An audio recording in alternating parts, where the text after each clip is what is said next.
para nosotros darles la bienvenida y compartir con ustedes esto que tenemos toda la sensación de que es un momento histórico. Por cierto que esperado, pero a veces la vida nos da el tiempo para poder asistir y compartir de manera colectiva a una instancia de reconocimiento como la que estamos comenzando a protagonizar en el día de hoy. Este es el primero de unos hechos especiales, de unos hechos que pueden considerarse acontecimientos en la medida de la cultura de nuestro país, de la enseñanza, de la filosofía y del espíritu científico. Todos ellos reunidos de alguna manera en gestos que comienzan hoy, que se van a seguir profundizando y que tienen que ver con el patrimonio cultural de nuestra nación, con la escuela pública y por cierto que con el trabajo denodado de los docentes que a veces se convirtieron en investigadores además y además profundizaron en su formación y se convirtieron también en filósofos o otros docentes que ustedes conocen porque vaya si han elegido caminos particulares, los y las maestros y maestras de nuestro país. A todos muchas gracias. Hoy vamos a elegir una figura, una personalidad para mirar en ella y encontrar en ella justamente elementos que potencien este presente sin dejar de ser un reconocimiento por todo lo que fue su aporte. Un aporte que hoy además va a ser reconocido desde el punto de vista material, pero que sigue siendo materia de estudio en las aulas docentes y sigue teniendo un protagonismo en escuelas que a lo largo y a lo ancho de nuestro país forman la llamada constelación Clemente Estable. Señoras y señores, bienvenidos. En el marco de las actividades previas a la 22ª edición del Día del Patrimonio, que se realizará los días 1 y 2 de octubre y que tendrá como tema la educación pública, patrimonio nacional, el Ministerio de Educación y Cultura, a través de la Comisión de Patrimonio Cultural de la Nación y del Consejo de Educación Inicial y Primaria, realizará la conferencia Clemente Estable, hombre de ciencia, educador y filósofo.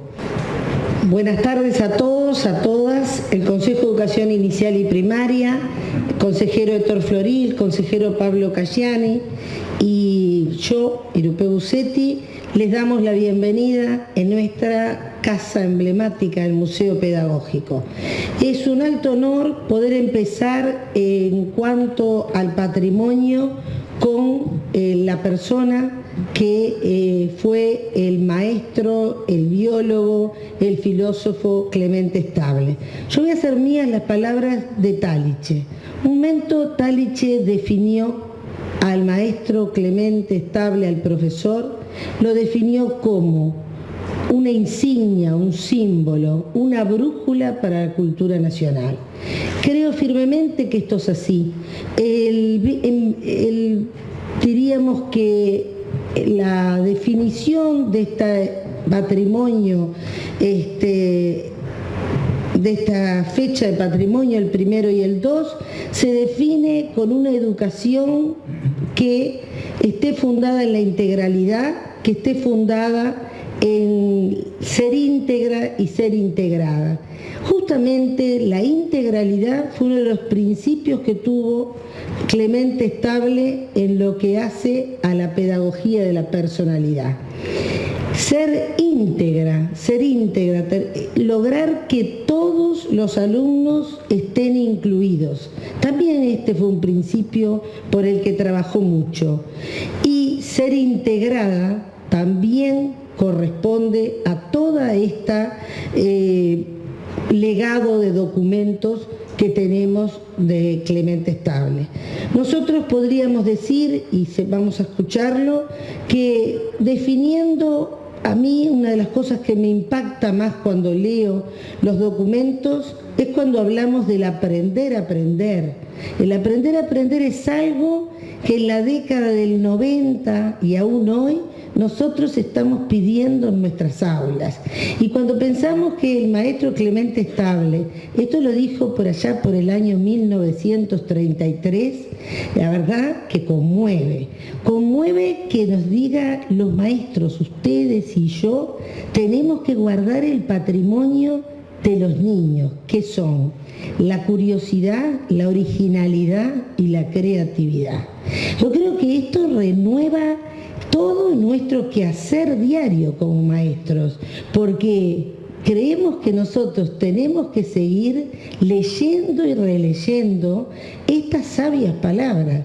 En estos días estábamos mirando y a mí me impactó una de las frases de Clemente Estable cuando decía: tratemos de que los niños aprendan y enseñemos para que aprendan a mejorar el ambiente en el que viven, para supervivir y resistir.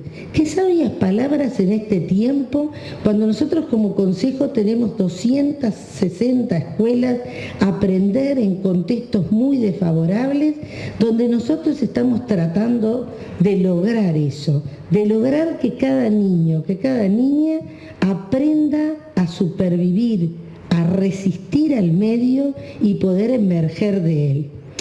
Hay un gran paralelo con esto que decía Clemente Estable y cuando Paulo Freire decía: hay que reinventar el mundo.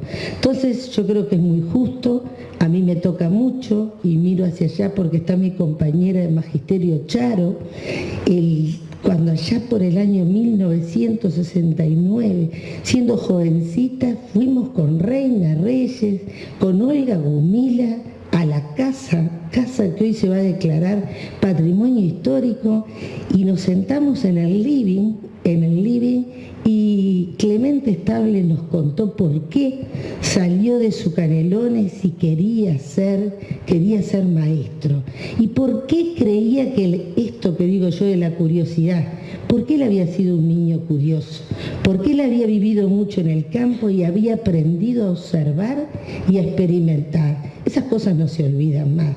No se olvida más el hecho de haber podido escuchar del propio maestro que estudiábamos su plan, las cosas que él nos decía. Yo creo que cuando él habla de la vocación y de la pasión, yo no fui una maestra vocacional.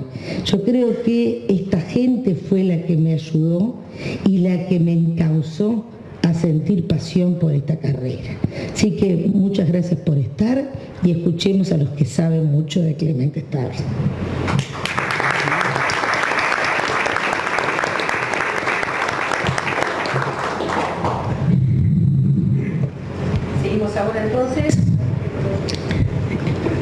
Seguimos ahora entonces escuchando al arquitecto Nelson Inda, presidente de la Comisión de Patrimonio Cultural de la Nación.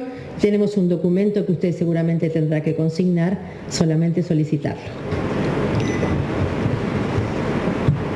Gracias, Irupé. No es a mí que te referías por el conocimiento sobre Clemente Estable, sino a los prestigiosos disertadores que vamos a tener en la tarde de hoy. Antes que nada, buenas tardes a todas. Punto suspensivo, todos, porque somos una ínfima minoría. Una ínfima minoría, disculpen que yo a veces las impresiones superan las razones. Una ínfima minoría en el total, pero somos mayoría en la primera fila. Y absoluta minoría en las otras filas. Por suerte, estoy al lado de dos magíster extraordinarias, Irupé y Edith, amigas desde hace relativamente poco tiempo, pero con las cuales trabajo notablemente bien, que me van a ayudar a sacar estas primeras reflexiones sobre el día que estamos viviendo. Se hablaba de que era la 22ª edición del Día del Patrimonio. Es increíble.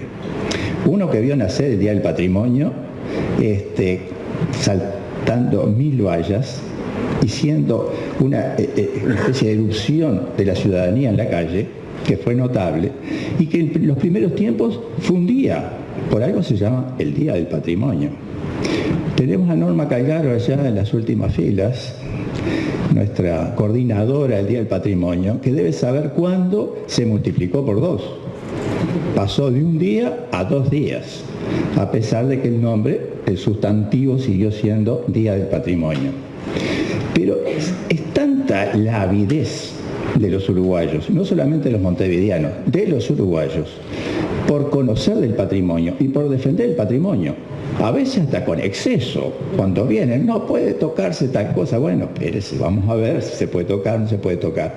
Es tanta la avidez que no solamente hoy los uruguayos sienten el patrimonio a través de las puertas abiertas de los edificios, patrimonio históricos y de aquellos acontecimientos que se desarrollan los días del patrimonio, sino que su aprehensión del patrimonio pasa también por una reflexión sobre el lema del patrimonio, el lema que acompaña siempre al Día del Patrimonio, que en este caso es un lema que consideramos que es patrimonio nacional y que es también altamente sensible en todo su proceso de los años de vida del país, pero es altamente sensible porque tenemos que proyectarnos al futuro. Entonces, esta nueva formalización del Día del Patrimonio, en el cual ya no son 2 días, sino que ahora extendemos a un sistema en el cual van apareciendo una serie de acontecimientos previos al Día del Patrimonio, pero que conforman también el Día del Patrimonio. Hoy lo estamos inaugurando con este acto, y este acto de homenaje a quien realmente es una personalidad sobresaliente del ámbito cultural uruguayo, científico, educacional. Bueno, quienes van a dirigirse y van a dar las conferencias próximas van a ser mucho más precisos.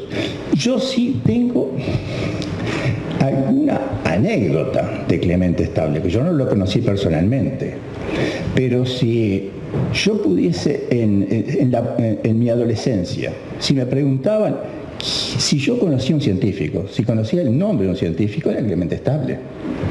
En mi casa, que eran maestras casi todas, mi madre, mis tías, mi abuelo era inspector de escuela, otro tío era secretario del liceo, se hablaba constantemente de Clemente Estable, constantemente. Por lo tanto, para mí fue una figura casi familiar, a pesar de la dimensión intelectual que tenía. Y bueno, eso es apenas lo que sé de Clemente Estable, que es muy poco, y vengo a aprender y a aprender de una figura que indudablemente es señera, porque también nos señala caminos en la relación que tiene con el conocimiento y nos señala caminos en la relación que tiene con el conocimiento universal. Porque cuando uno ve la historia de él, se da cuenta que era uno de los actores del conocimiento universal. Nosotros hoy estamos colaborando con la designación de la casa donde habitó sus últimos años y trabajó sus últimos años Clemente Estable, esa casa en María Orticochea y Camino Castro, no exactamente en la esquina, que también es una tremenda casa, pero una casa mucho más doméstica, de calidad espacial no exultante, sino de una calidad espacial muy agradable, muy bien relacionada con la calle, los espacios interiores del mismo modo, y pensamos que no es la obra de arquitectura, es el mensaje de quien habitó esa casa la que nos lleva a declararla monumento histórico, es decir, monumento de todos los uruguayos.